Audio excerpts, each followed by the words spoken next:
El siguiente ponente, decía, es Aitor Zubia Azkue, es arquitecto, trabaja en su propio despacho de arquitectos, que también tiene una dilatada trayectoria en rehabilitación y recuperación del patrimonio cultural. Estamos deseando escuchar lo que dice. Hablará en euskera. Ha preparado la presentación también en castellano para que la gente que no sepa euskera pues pueda seguir el hilo de la exposición. Con lo cual, pues le cedo la palabra a Aitor. Mi esker. Kaixo, eguerdion. Ni berriz hona nator, egunerokotasunean, gure proiektuetan lanian gabiltzenean, izaten ditugun zalantzak, segurtasun ezak, irizpide kontrajarriak, estudioan erabaki bat hartu aurretik, estudiokoen artean askotan irizpide kontrajarriak izaten ditugu, eta guzti honek eramaten gaitu proiektutara nola iritsi behar garen. Gure ustez nola iritsi behar garen horren inguruan pentsatzera. Azkenean, 3 zatitan gutxi gara banatu dut hitzaldia, proiektuekiko gerturatzei buruz hitz egingo lehenengo, gero gauzagarritasunari buruz, ez? Fernandok eta Mirenek hitz egin du oreka horreitan, ez? Erabakien arteko orekan. Eta gero, garrantzitsua ikusten dutena da gure lanen edapena, gizarteratzea. Lehenengo, irtetzeko puntu bezala, interesgarria pentsatu zitzaidan 2022an ICOMek egiten duen museoakiko definizio berria. Esaten dunez, un museo es una institución sin ánimo de lucro, hau komiartian hartzeko bezalakoa da, guen gemara ikusi, permanente, al servicio de la sociedad, que investiga, colecciona, conserva, interpreta y exhibe el patrimonio material e inmaterial, abiertos al público, accesibles e inclusivos. Los museos fomentan la diversidad y la sostenibilidad. Con la participación de las comunidades, los museos operan y comunican ética y profesionalmente, ofreciendo experiencias variadas para la educación, el disfrute, la reflexión y el intercambio de conocimientos. Kasu honetan, garrantzitsua iruditu zait, komunitate eta jakituri horren arteko lotura hori, ez, museoekin. Eta ematen digu, ondaria eraikian lan egiteko, orduan nola gerturatu behar gean eraikin horrien ikuspuntua. Hau da, desberdin joaten gara eraikin batera, zanez, nire aitonan etxia berriztu behar dut, edo museo bat berriztu behar dut. Azkenean, eraikin guztiak komunitateetan ondaren bidez ematen den ezagutzaren zabalkunde bat ematen da. Maila desberdinetan, guztietan ematen da. Orduan, babes mailak, elegiak ematen dizkigut babes mailak alde batera utziz, aztertzen saiatu bigara, eraikin horrek zen ematen digun. Eraikina entzuten saiatu bigara. Zentzu honetan, teknikoan jarrera oso garrantzitsu uste dela. Tekniko bezala, eraikin baten parte hartzen dugunean, beti eskatzen digute egitura eta erabilera segurtasuna bermatzia. Eraikin bat hasierako egoeran nahiko eskaixen egon daiteke, baina behin berrituta gero, guztiz ziurri izan behar da, eta hori bermatin behar duzu, erabili daitekeena, eta ezin dela eroi, baina beste aldetik ere baduzkou, eraikin horrek kulturan laniteak ematen dizkigun onura sozialak, edo eraikin pribatu baldin bada, sustatzaileak, promotoriak eskatzen dizkigun onura ekonomikoak ere, ez? Mahai gainean jarri beharrekoa dira. Eta honekin, lotuta dago gizartearentzat egiten den lanaz eta kritikekiko ere esposizioan. Zentzu honetan, lehenengo, zeraingo aizpeako kiskaltzela behetan ingenun interbentzio baten, era honetako egitura batzuk aurkitu genitun. Hemen, gure zalantzetako bat, hau zen, kiskaltzela biak erabiltzeko orduan, plataforma horreik inzian, erabilgarriak izateko, gaur egunian, ezin zian erabili, ez zuten inolako segurtasunik ematen, eta zein da irizpide egokia. Zegoana bertan izoztuta utzi, edo erabilgarri, zapalgarri itia, ez?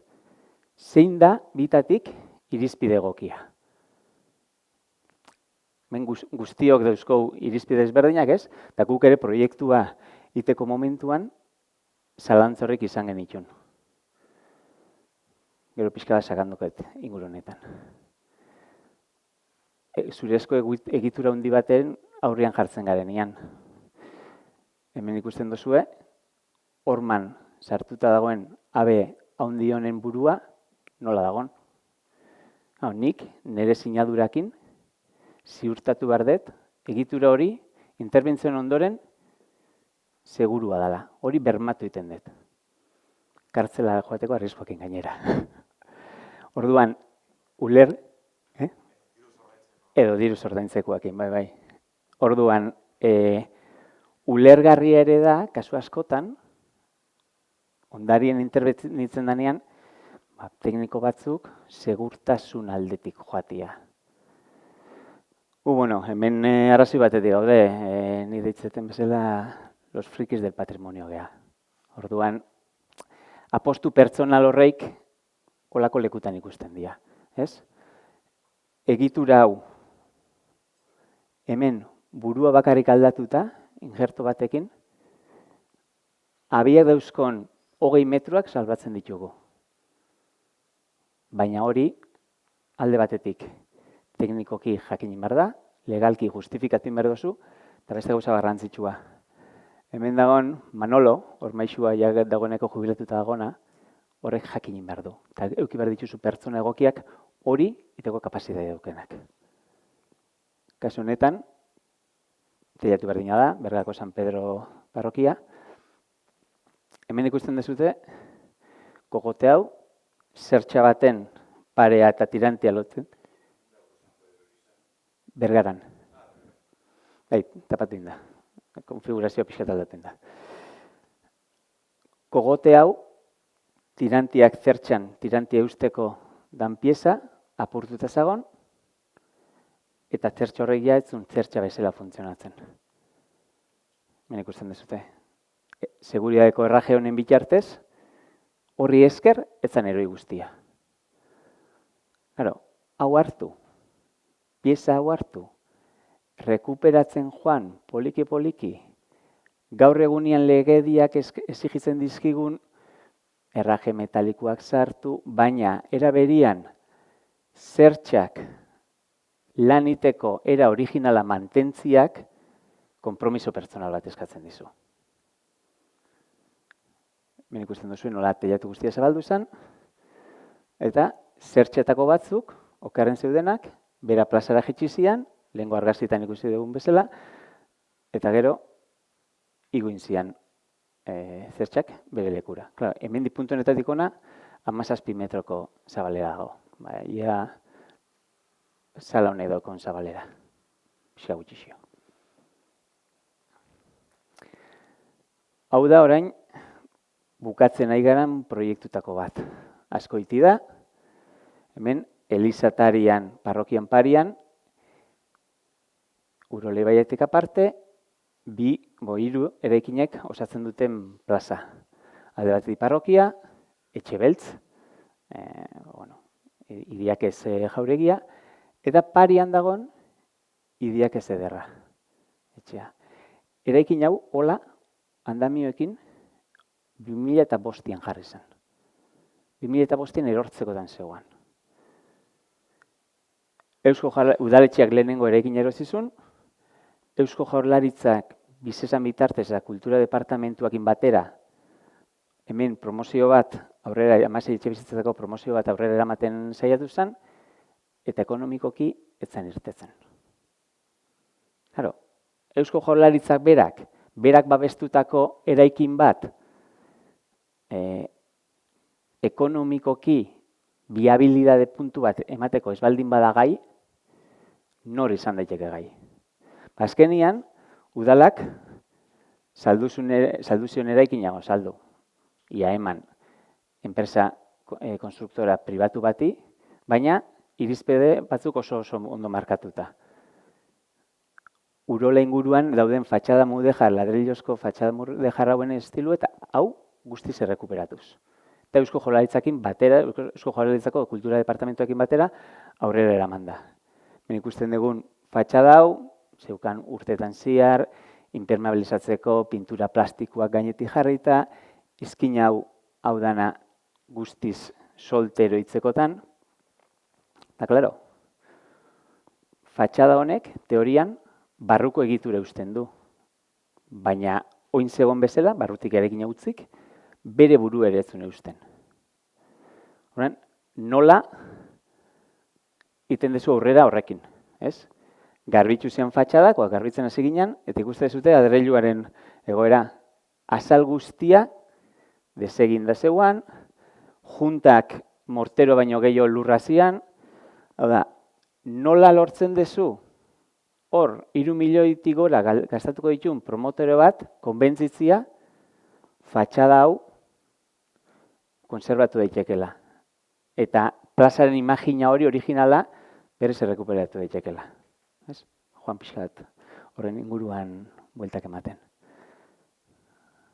Azkenian, holako sustatzaile pribatu batek parte hartzen du nian, proiektu baten, eskatzen dizkizu, bestera bateko, ez da udaletxe batek eskatzen dizkizun, ematen dizkizun irizpideak, desberdinak izan daitezke, baina ondarea berdina da, eta horre daukon balorea berdina da. Kasu honetan, etxe bizitza berriak egiten ditugunez, eraikinaren egitura eta fatxada babestuaren egonkortasuna bermatzea guztiz beharrezkoa zen. Etxe bizitzak dianez, erosliek aseguratuta behar dute, legeak OCT bat pasatzi eskatzen du. OCT horretako aseguruen arkitektuek ondariaz ez duke idearik ere. Eta erabiltzen dutena da, kodigo teknikoan agertzen dian xehetasunak badaude edo ez daude. Eta, klaro, zuk zehaztasun eta teknika berritzaileak erabiltzen badituzu, oso zaila da OCT-a onartzia. Orduan alde bat edukozu, ondare legia eskatzen dizuna, hau, olako gaiak konserbatzen, eta beste aldetik edukozu OCT-a, kodigo teknikoa, bestera bateko lotu gabe dauden ezaugarriak eskatzen dizkizunak. Beste aldetik, promotore bezala, etxeak salduen behar dira. Adreiluzko fatxado ikusi zutenak oso itxure eskaxa dauko, ez da batere erakargarria. Baina, rekuperaben berzan. Beste alde batetik, ondarek eskatzen ziguna zen, plazaren irudi hori errekuperatzia. Eta, eraikinaren balio historiko eta ondarezko balioa itortzia. Eta gainera, obran ziar, azterketa bat intzan, eta hasiera baten adreiluzko fatxada babestua, plazakua esan bakarrik, baina ikusten kalera ematen zunak ere, garai berekoak eta balio berdina zeukala. Gero momentu honetan holaxe dago. Errekuperatu da, fatxada, herritarrak oso pozik daude, baina, klaro, fatxada horrek bere buru etzun ez eusten, barrutik hormigoizko egitura sartu izan behar genuen.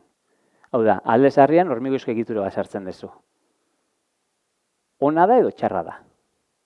Hormigoizko egitura hori sartziak ahalbidetu du, fatxada guzti hori eutzi ginal izan dugu eta bere horretan mantendu. Baina bestalde, hormigoizko egitura bat ez da alde zarretan gomendagarria dan teknika bat. Orduan, hor ikusi behar dira, bi ikuspuntu horreik mai gainean jarri eta horren inguruan aztertu.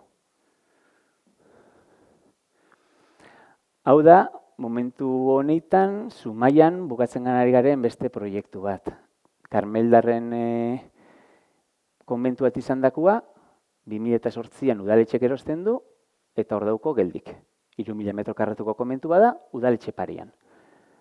Claro, 3.000 metro karratu, izugarrizko eraikina da, eta erabilpen konbentual batek dauzkon kargetatik, etxe bizitza alde zarko edo zein etxe bizitza dauzkona, dira, 150 eta 200 kilometro karratuko. Gutxi gara kapasitate hori dago.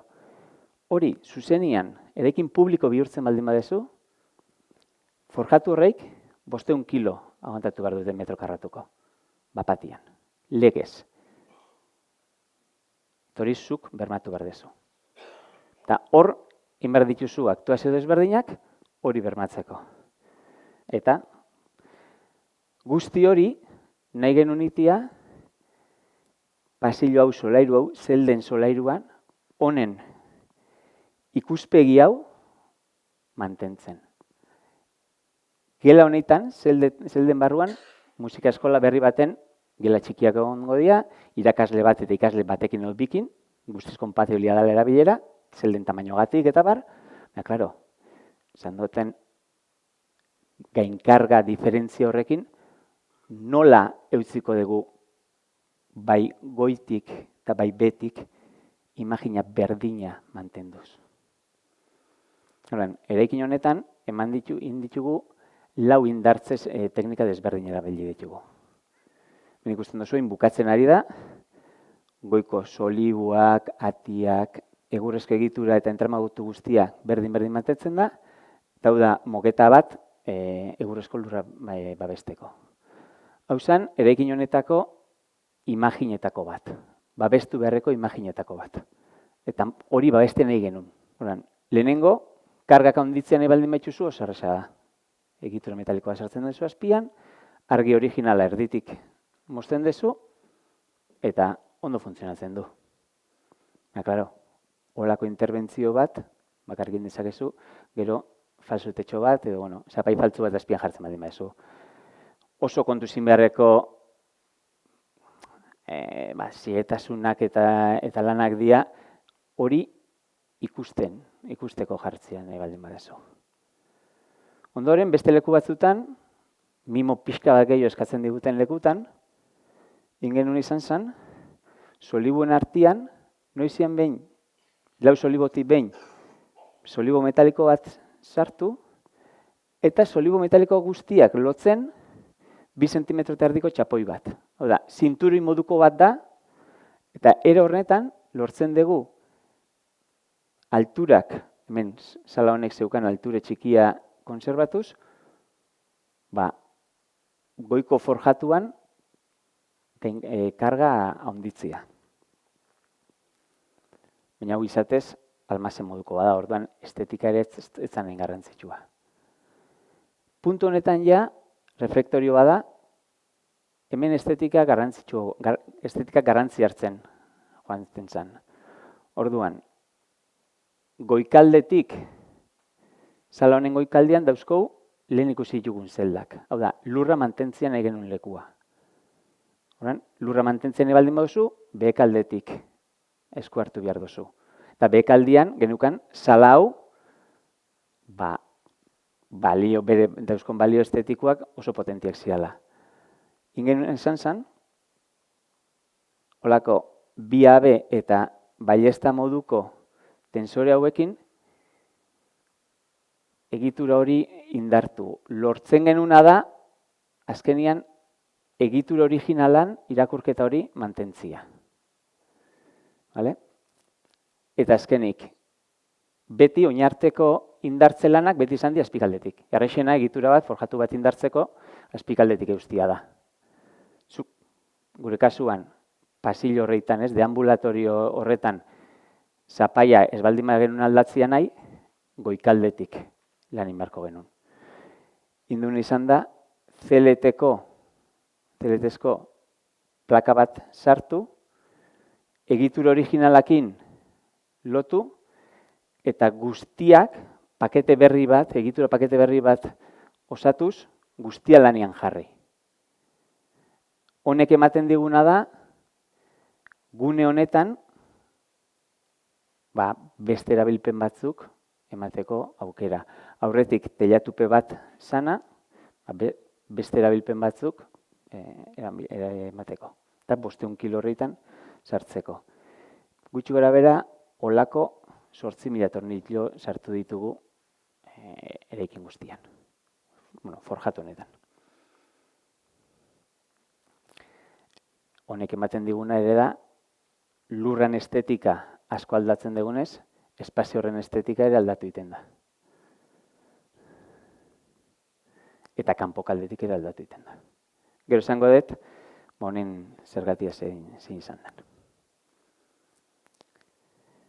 Honekin lotzen da gauzagarritasuna, ejekutabilidade hori.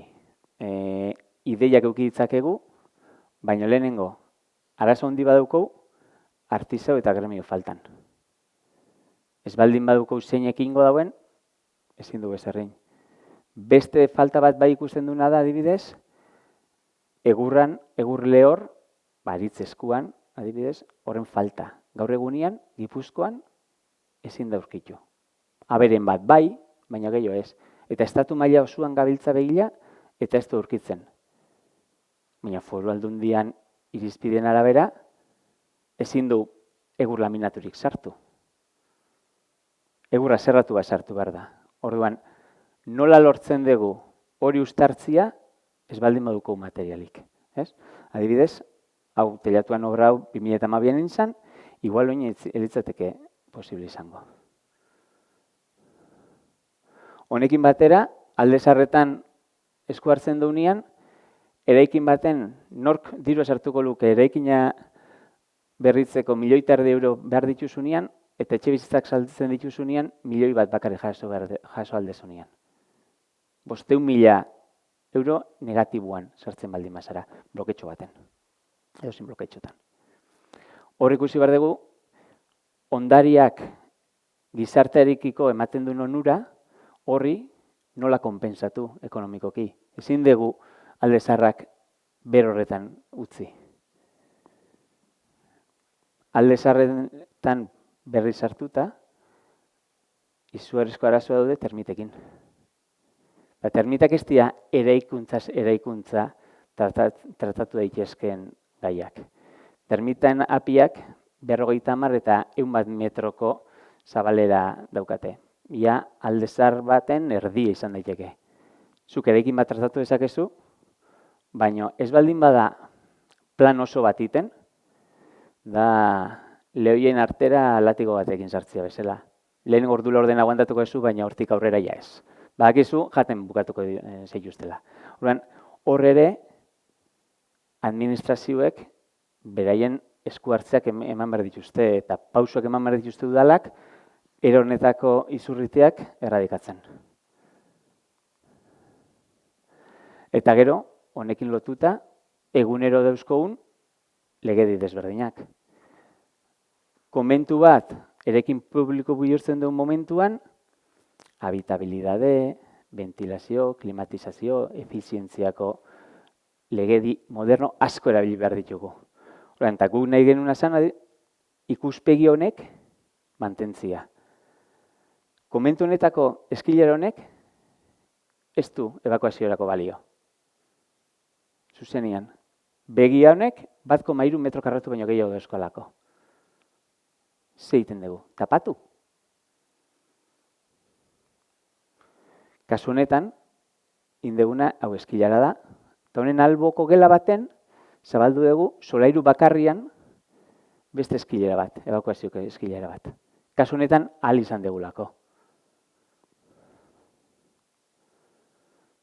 Baina guzti honek egiten ditugunean, ikusten dezute saiatzen garela zaintzen aldan gehien gure esku hartziak, 500 kilo, 200 kilotik 500 pasatzen dituzunean, zimentazio guztia aldatu behar da. Zimentazio nola aldatzen da? Holako triskantzakin da. Ikusten dezute, habitabilidadeko edo bizigarritasuneko legediak eskatzen ditu tubo guzti hauek. Horreik, lehen konbentuan, kable bat, bonbilatxo bat, leiho bat zabaldu eta itxiten zana, eta ezer gutxi izakaten. Gaur egunean, dan automatizatzeko beharra daukagu. Edo, hemen ikuste zute nola tubo hau fatxada honetan sartzen den? Klimatizazio makina bat dago hor. Zumaiako udaletxe parian. Hor jarri behar izan dugu. Ez zaigu gustatzen, ados. Baina beste aukera zen, makina hori komentuen beste kaldian jartzia, eta eraikinan 15 horma zulatzia. Zer da egokiagoa? Eta legiak eskatzen dizkiguten irizpidez aparte, hor dirua jartzen dunak ere, irizpide batzuk eta erabilera batzuk eskatzen dizkigu.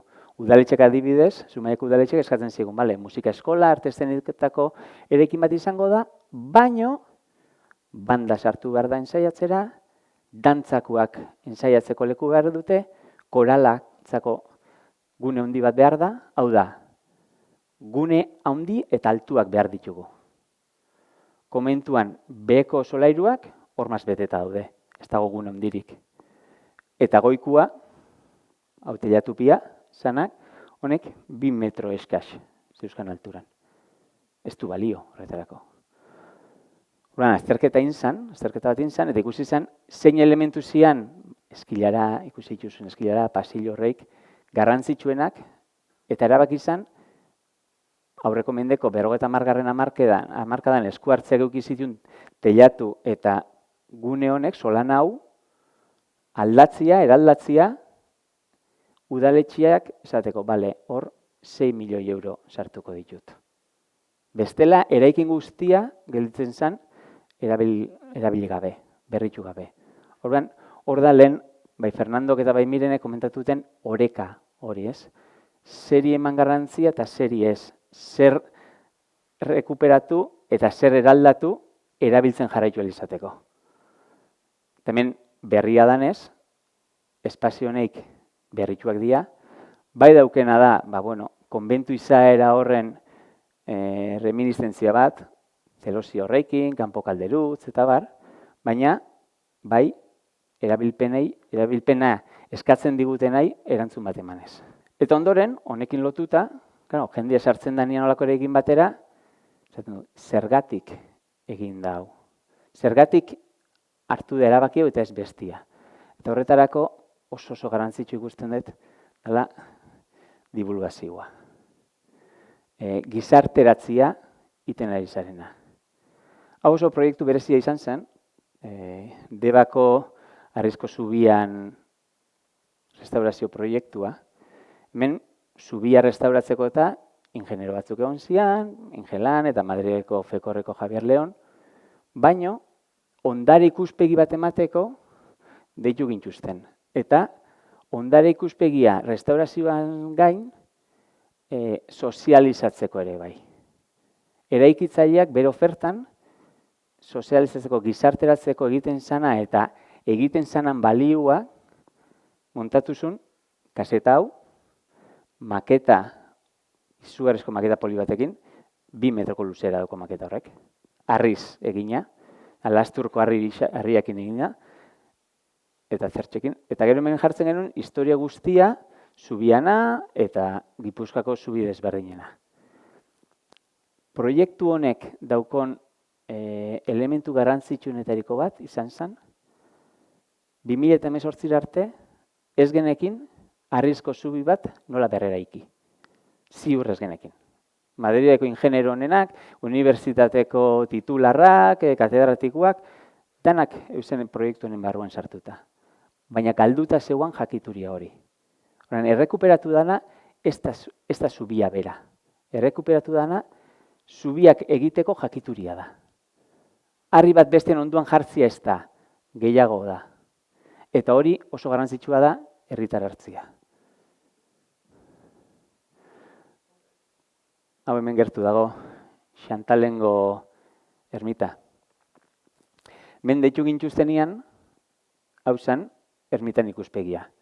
Ermita hau, 14. mendekua da, oinarriak 9, baino gero dauzkona da, erromatar, 3 mausoleo erromatar.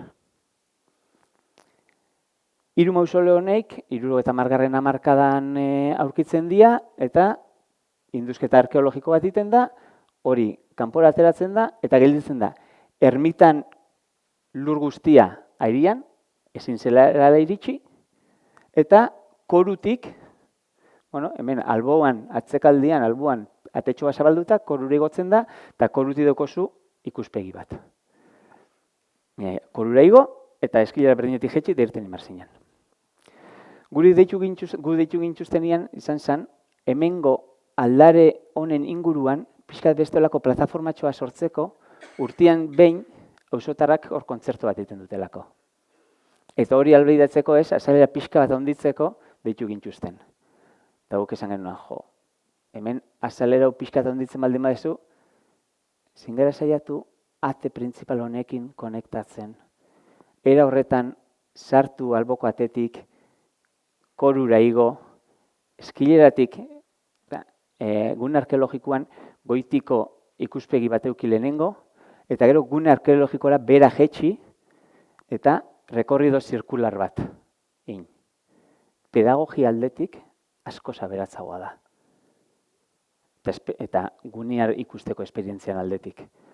Orduan, hemen zan gauza bakarra da, mausole hau atian oso hurbilan dago. Ikuste zute? Hemen ikusten da zuten hau, kartoizko bat eskalako maketa bada. Hau da, guk hau proposatu genunean pasarela bat itia alde honetatik onaino eta ateraino zio joanea, 3D marrazkiak genitun, danetik erakutzen genuen. Baina 3D marrazki baten ez da ikusten realitatea zein dan. Orduan, bertan animatu ginen, eta kartoizko maketa bat genuen bertan, bat eskalako ikusten nola gelditzen zen. Eta bertaratu ginen ikusten genuen, inen behar da.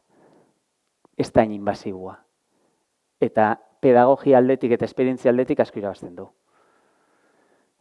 Hau da gelditu dana.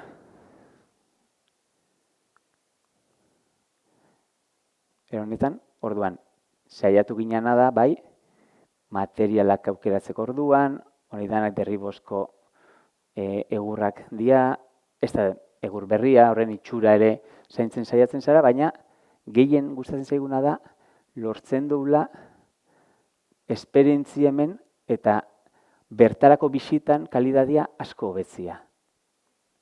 Eta bestalde, irisgarri izatia. Hau da, lehen esaldu dizuedan aizpeako labe kiskaltze labiak. Ikusi duzu hemen goiko plataforma hau, lehen horrela zagoela, nola rekuperatu genuen. Kasu honetan, konserbatzea nahi genuen imagina da hau. Aizpeara, labetara hemendik iristen zara, eta ikusten dituzu 3 labe hauek. 3 labe hauek, bik badauke beren barandea, baina honek ez zeukan, ez zalako erabiltzen. Orduan, lortu genuen izan zen, baranda horreik jarri rekuperatu forjatua, baina hormigoizko plataforma originala enkofro bezala erabilita. Orduan, hemen bete kaldetik ikusten desunean, ikusten desuna goian, ez da hormigoizko losa berria, losa zarra da. Eta horri gainean jarri genion hormigoizko losa berri bat. Eta barandak ere, 50 zentimetro barrura daude, ikuspegi honetatik, hemen ia galdu iten da baranda, ez? Hemengo ikuspegi hori mantentzeko. Eta berriz, bizitagarritasun hori, bertaratzia, zulu ikustia labiana, eta bar, ahalbidetzen du. Orduan, da oreka hori, zuk interbenitzen dezu, zer lortzen dezu, eta nola. Hemen, ona etorri zareten guztiok, ondare inguruan badauko zue sensibilidadia, zerbaitatik etorri zate. Baina ora kale irtetzen ganean, jendeari izaten badiozu, behitu, joango gara ikustera, Donostiko alde zarra, nola eraiki izan, hormak bota eta ensantxian, 1874an nola abenida arte zegoan eraikita, azten zara hola kontatzen, eta jendeak lo hartzen du eta joan iten da. Inor ez da animatzen, oso jende gutxi animatzen gara. Berriz, hori izan beharrian, esaten badiozu, horre goko gara. Eta eskuakin kanpaiak ikutu ahal izango dituzu. Artzaioneko katedraleko torria da. Eta gainera, hau ikusiko zu. Hau da, saiatu bihar garena da, herritarrengan interesa, ondarengan interesa sortzen, baina interes hori ez inposatzen baizik eta zerk erakartzen ditu herritarak orokorrean. Edozein torretari gotzian oso erakargarria da. Torrera inbitatzen ditugu eta gero saltzen diegu ensantxen historia guztia. Ez? Lagun batek esaten duen bezala, damos liebre por gato. Konbentzitzen ditugu torrera igotzeko, baina gero kontatzen diegu historia guztia eta kultura sartzen diegu. Orduan, hemen, gutxi gara bera zen, orain dela 2 egunera arte prestatuta neukan hitzaldia, nire zalantzak edo nondik norakoak eta erabakiak nola izaten dian azaltzen. Baina orain dela egun pare bat, primizia badaukou, ez dakit hau ezautzen duzue Hondarribia, ezautzen duzue Gaztelua, dena, eta albuan dagoen Eliza. Lanean ari gara Elizako sakristian. Elizako sakristian, ez dakit egon zareten inoiz, baina dauzkon ganga, bobeda pañuelo edo ganga bobeda baidak, izugarrizko egitura arazo duzko, zabaltzen ari dira. Orduan, deitu gintuzten, ia aztertu genezaken zergatik dabitzen zabaltzen. Orain dela 20 urte testigo batzu jarri zian, eta ez dia gehiagi mobitu, baina bobeda oso zabalduta dago. Iten dugun azterketan barruan, azalerak ikusten ditugu, fatxadan degradazioak, egitura aldetik azterketa ingo da, eta horrekin batera, ari garena da, Mirenek bere garen komentatu zigun, sakristian azpian, idatziek esaten dute, badagola gerra gotorleku bat. Baina inok ez da aurkitu. Oindala 10-15 urte saiatu zian, georradar erabili, zulore matin, kamarak ikusi, baina ez da agertu. Idatziz badago, baina ez da inoiz agertu, inolako erreferentzia, benetazkorik, hori badagola, hor dagola. Guk ingurunean egiturako kalkuluak egin alizateko behar genuen lurran azterketa horren barruan, sartu genuen izan zen, saiatu gaitezen, sakristia barruan ere azterketa hori egiten ia zerbait ageri dan. Men georradarra ikusten duzu kanpoan erabili izan, eta barruan bai, honek egiten duena da eskaner bat ezelakoa da. Orain ikusten du geruza desberdinak deuskonak. Sakristian esplorazioa, kanpo egin zen, museotxo bat dagoena ere bai, baina sakristia iterazkutan, sakristiak dauko hemen erdian, maila handi bat, hor gainetik ezin da pasa, baina aterazian sekzio desberdinak. Eta sekzio transversal zeharkakoak dian sekzio honetan, garbi ageri dira 2 lerro, hemen ikusten dituzue, bobeda itxurakoak, eta beste bat horizontalagoa behan. Hau, bobedan gaina lurretik, sakristiatik 3 metrotara ageri den lerroa da, eta gero, hemen naiz eta eman oso gertu dagola, georradarrak seinalia botatzen duenean, lurretik baldin badi joa, materian barruan, abiadura baten di aurrerutz, baina airean baldin badi joa, azkarrago joaten da. Orduan, horregatik ematen du hemen, hau espazio oso txiki da, baina hemen diko 3 metro daude, eta lerro honetatik beste honetara, beste 3 metro daude. Hau da, 3 metroko altura euki dezaken espazio abobedatu baten euki dezakegu. Gutxo gara itxura honekin, ez? Bobedau hartu eta bekua horizontal bihurtuta. Honekin, oin galdera zein da. Horma hauek, sakristia honek, babes berezia duko. Espazio hori aurkitzeko, apurtu behar da, zulatu behar da, edo ez da zulatu behar. Goiko bobeda, hemen gainen, sakristien gainen dagoen bobeda, ondiokan ez dakigu zergatik zabaltzen nahi dan. Baina arrazoitako bat izan daiteke tarteko egitura hau. Hormak lurrian sartuta daude, baina zuk tartian horma horrei pultza egiten baldin badiozu beste bobeda batekin, eta bobeda hau, adibidez, urakin bete baldin bada, kargak aldatu behar zaizkio, bobeda hori izan daiteke goiko bobeda zabaltzen duen eragilea.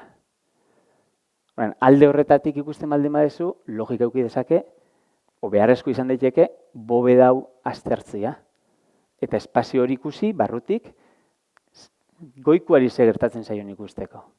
Orduan, mahai gainean, momentu honetan, jartzen ari garena, o jarri behar dituguna da, aukera desberdinak. Ez? Zergatik zabaldu behar da, zergatik ez. Zer lortzen dugu zabaltzen dugunean, eta zer nahi dugu lortzia. Honekin adibidez, olako espazio bat, sakristian azpian lortu ezkeo, museo bat jartzeko, leku espektakular bat izan daiteke. Adibidez. Igual ez da ezer ez jarri behar. Da, horrelako hemen esku hartziak egiten ditugunak, egunero hartzen ditugun erabaki horreitan, ez? Gustatu, nik nahi nuna hitzaldi honetan zen, zuek pixka bat ikustia, ez? Bi aldiak, A eta B alde horreik. Erabaki bat hartzen dozunean, beste bat albo batera gelditzen dela. Así que, invitatu ezabete gero, aztertu eta zuen erabakiak ematera.